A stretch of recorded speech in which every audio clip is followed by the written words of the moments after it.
I think if you've been an actor long enough, I think you feel a kind of, well, that was then and this is now. Your life as an actor is always in eras. That was then and this is now. For nearly 8 decades, Sally Field has earned the freedom to speak her mind. She carries with her 2 Academy Awards, a mountain of iconic roles, and the kind of legacy most actors only dream about.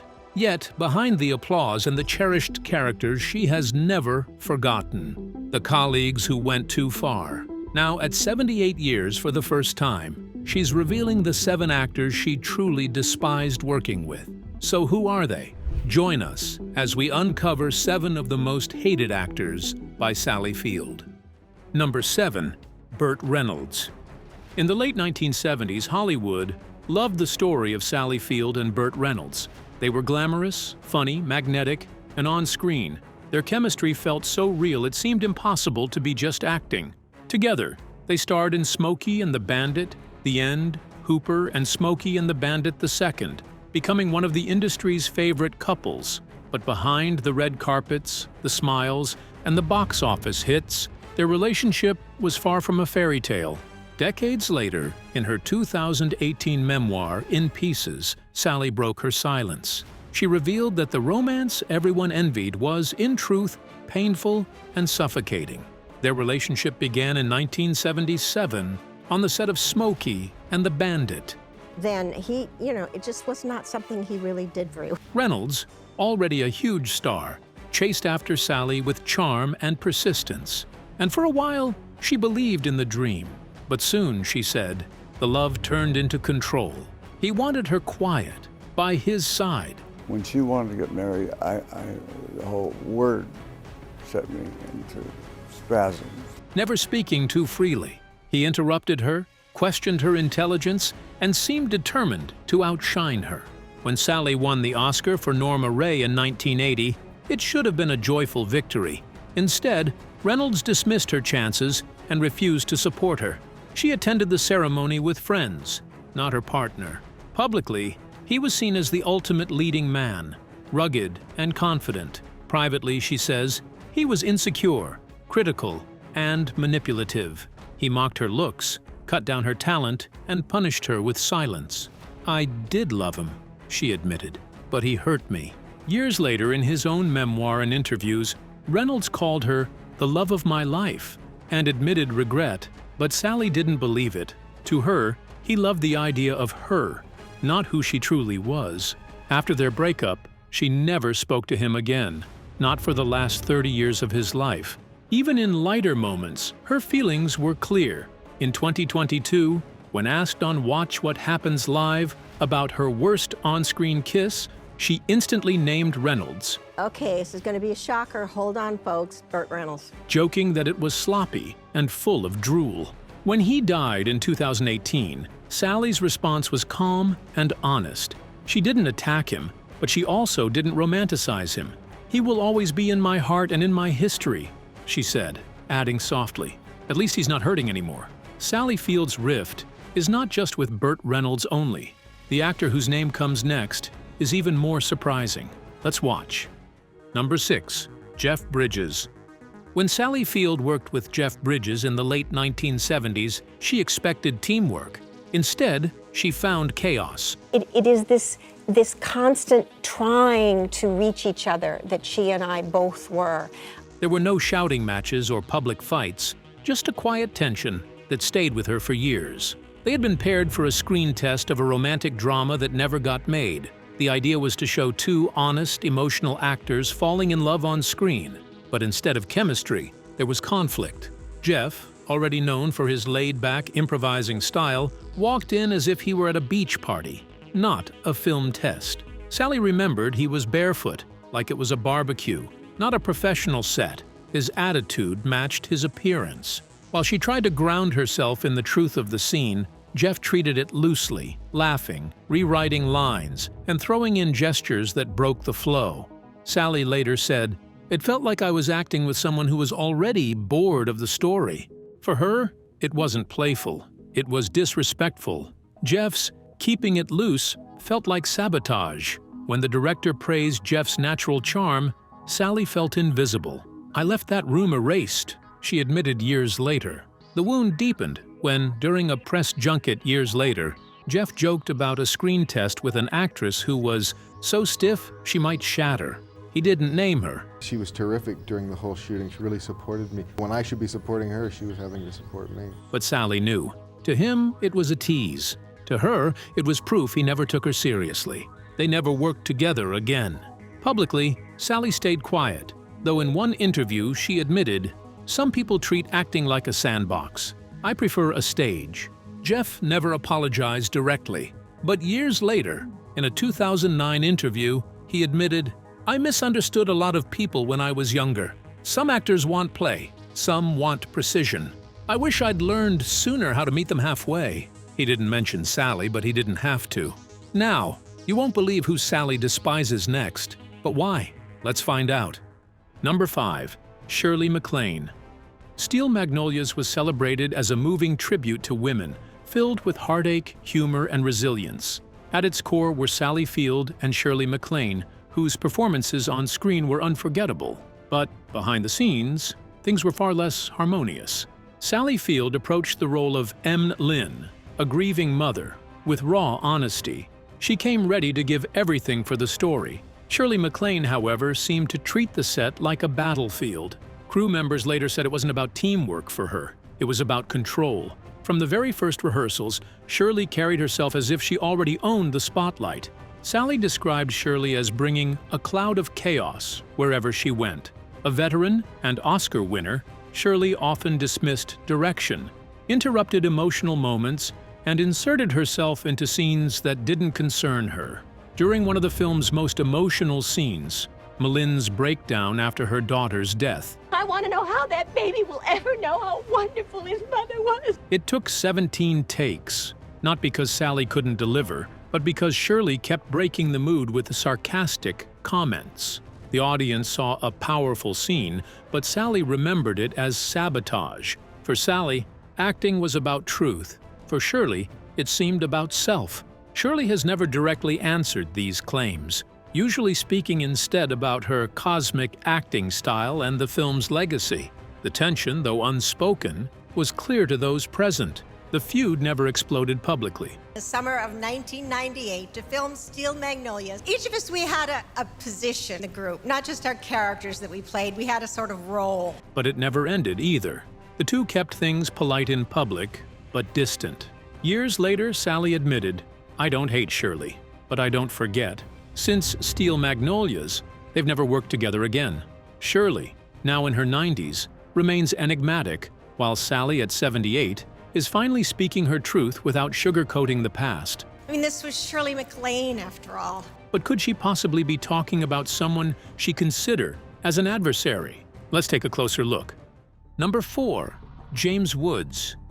In acting, trust is everything. When two actors share a scene, there's an unspoken promise. "I've got you." Sally Field built her career on that trust, leaning on honesty, openness, and emotional truth. But when she joined James Woods on the set of Kiss Me Goodbye, she didn't find a partner. She found an adversary. From the start, Woods brought a combative energy. Sally trusted her instincts, while Woods treated intelligence like a weapon. Sharp, relentless, and unapologetic. He didn't just follow the script, he rewrote it, changing lines, blocking, and timing without warning. Directors were left scrambling, co-stars confused, but Woods thrived on the chaos. To him, unpredictability was power. To Sally, it felt cruel. He challenged everything, the script, the director, even Sally's performance. Once, he stopped mid-scene to announce she was flat, leaving her humiliated. She walked off set, but the sting remained. Later, Woods told her privately, "You're better than this, but you're not trying hard enough." This is a big fat lie, by the way. Never happened. He may have thought it was motivation. To Sally, it was dismissive and wounding. The tension wore her down. She skipped rehearsals to avoid conflict. Crew members noticed how withdrawn she became, not because she lacked ability, but because Woods wouldn't let her breathe. For Sally, the film marked a personal turning point. It wasn't her hardest role, but it was her most demoralizing experience on set. Years later, Woods brushed it off. "I push people. That's what good actors do. To Sally, his words only confirmed what she already knew. There's no friendship, no reconciliation, no closure, just silence. And for her, that's enough. So, if she once said this feud was a lesson, what about her face-off with Lee? Let's find out. Number 3. Tommy Lee Jones. In 1981, Sally Field joined Back Roads with real excitement. The story was raw and promising. A drifter and a sex worker, both damaged in their own way, finding love on the edge of society. But from the very first day, Tommy Lee Jones showed he wasn't interested in connecting, on screen or off. He gave me nothing, Sally later recalled. No warmth, no small talk. Acting with him felt like acting against a wall. Jones, famous for his tough, distant personality, didn't even try to build the usual bond between co-stars. He showed up, said his lines, and left. There was no rhythm, no teamwork, just a cold distance that seeped into every scene. Sally tried to break the ice with questions, jokes, and conversations about the characters, but he never responded. Sometimes he didn't even look at her. I felt like he treated me as if I didn't belong, she admitted. And when the chemistry fell flat, so did the film. Critics called out the lack of spark between the leads, not knowing it came from a very real standoff. For Sally, the set wasn't just chilly, it was lonely and exhausting. She walked away, vowing never to work with him again. Decades later, in 2016, on Watch What Happens Live, Sally was asked about her worst on-screen kiss. Without hesitation, she answered, "Probably Tommy Lee Jones. It was a bad time in his life." The audience gasped, but she softened the blow. "Bless his heart, I adore him." Years later, Jones even surprised her with an apology, something rare for him. By 2012, they reunited in Lincoln, both delivering acclaimed performances. They weren't friends, but the old frost had melted. Sally summed it up with grace. She didn't forget, but she learned to live with it. Though their fate was tragic, another equally worrisome fight lies ahead. Let's take a look. Number 2. Robert Blake. Robert Blake was already known for his fiery temper and unpredictable nature before filming Say Goodbye, Maggie Cole. He was a method actor to the extreme, completely absorbed in his roles, emotionally unstable, and uninterested in working as a team. He didn't just play unpredictable characters, he lived that way. From the very first day, Sally Field sensed trouble. Blake rewrote lines on the spot, ignored blocking, and turned rehearsals into chaos with unscripted rants. What he called improvising, Sally saw as sabotage. He would throw in random lines, change the tone, and make the scene about himself instead of the story. And his behavior didn't stop when the cameras weren't rolling. Crew members whispered about his angry outbursts, fights with the crew, and constant refusal to take direction. His moods could shift in an instant. Sally, ever the professional, tried to keep the production afloat, with patience, humor, and diplomacy. But it was too much. She was carrying a heavy role while also trying to play peacemaker, and every scene felt like a battle. Eventually, the project collapsed. Say Goodbye. I was crazy, and I had a nervous breakdown on camera, and I walked off the set, and I walked off the show. Maggie Cole was shelved and never aired. For most actors, it would have been just a failed project. For Sally, it left deeper scars. She later said, "There are actors who act, and there are actors who try to make everyone else small so they feel big." Blake was the second kind. He never addressed the situation. No apology, no denial, not even an explanation. His silence only made the experience feel heavier. Sally described it not just as disappointing, but traumatic. Years later, when she mentioned him, it was without anger, just honesty. That kind of chaos, she said, often pretends to be genius, but all it does is hurt people. She never reconciled with Blake, never spoke to him again. When he died in 2023, she offered no public tribute. For her, that chapter wasn't about rivalry, it was about survival. She walked away with a vow. Never again would she accept chaos disguised as genius. But did she keep to that promise?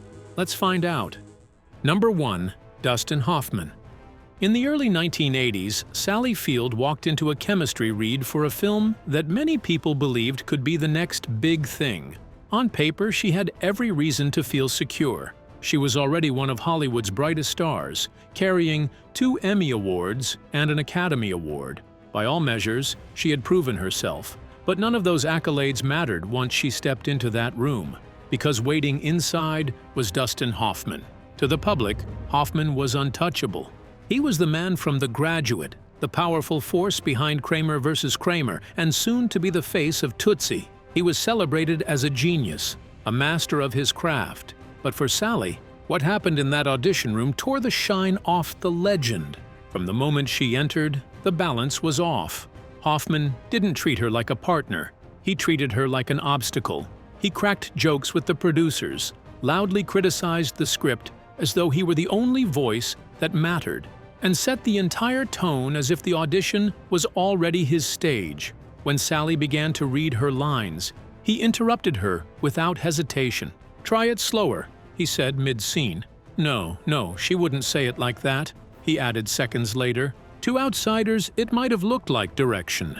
It didn't mean anything. We might just as well have been shaking hands. To Sally, it felt like dismissal. It was like being corrected by a high school drama teacher, she later admitted. Only this teacher didn't want me to improve. He wanted me to fail. What hurt most wasn't just the interruptions. It was the smirk, the casual air of superiority. Hoffman wasn't simply reading the scene. He was performing for the producers, using her as a prop to highlight his own brilliance. When it ended, Sally left feeling drained and small, though she tried to brush it off. But days later, a mutual friend told her what Hoffman had said afterward. He had bragged about the audition, laughing that the chemistry wasn't there and that he had made sure of it. Actors live with rejection all the time. It comes with the profession. But humiliation is different. Humiliation leaves scars. For Sally, that audition was a turning point. She realized some men weren't interested in building stories together. They were interested in building their own empires, one act of dominance at a time. She never worked with Hoffman again. She never spoke of the incident publicly. But close friends say she quietly added his name to her private "Never Again" list, a list reserved for men who mistook control for collaboration and arrogance for genius. Since then, they have crossed paths at the same award shows and the same charity galas, standing just feet apart in glittering rooms filled with applause. Yet they have never shared a stage, never stood side by side. And maybe that is for the best. So, what do you think about Sally Field's lingering feud with these actors? Share your thoughts with us in the comments section. Don't forget to like and subscribe.